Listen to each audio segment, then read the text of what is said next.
नारी शक्ति वंदन अधिनियम 2023 को बीजेपी की राष्ट्रीय उपाध्यक्ष सरोज पांडे ने लोकतंत्र में क्रांतिकारी कदम बताते हुए कहा कि प्रधानमंत्री नरेंद्र मोदी ने इसे लागू करने का साहस दिखाया है।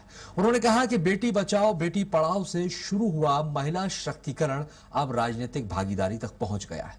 अधिनियम के तहत लोकसभा और विधानसभा में महिलाओं को 33% आरक्षण मिलेगा। उन्होंने यह भी बताया कि 2029 तक इसे लागू करने का प्रयास जारी है और इस मुद्दे पर स्वराज एक्सप्रेस संवाददाता दिलीप साहू ने सरोज पांडे से खास बातचीत की। केंद्र सरकार ने महिला के 33% आरक्षण लागू करने जा रही है। इसके लिए एक विशेष सत्र भी बुलाए जा रहे हैं। इसको लेकर हमारे साथ बीजेपी की राष्ट्रीय उपाध्यक्ष सरोज पांडे जी हैं।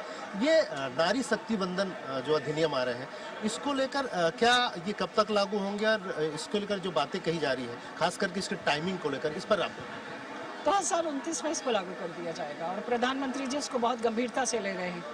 अगर प्रधानमंत्री जी ने गंभीरता से लिया है तो वो पूरा होगा। हम लोग मानते हैं कि प्रधानमंत्री जी ने जो कहा है वो होगा और मजबूती से होगा।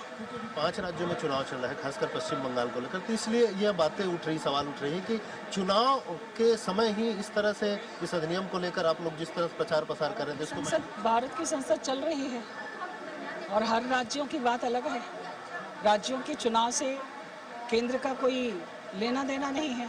उनके सांसद यहाँ पर हैं, उस राज्य के सांसद सदन में हैं, वो अपनी बात रखेंगे। इस अधिनियम में क्या ओबीसी या एसटी/एससी वर्ग के लिए अलग से आरक्षण पेश होने दीजिए, फिर उसके बाद बात करेंगे। बिल्कुल। ये थी बीजेपी की राष्ट्रीय उपाध्यक्ष सरोज पांडे जी, जिन्होंने नारी शक्ति वंदन अधिनियम 2023 को लेकर खास चर्चा की।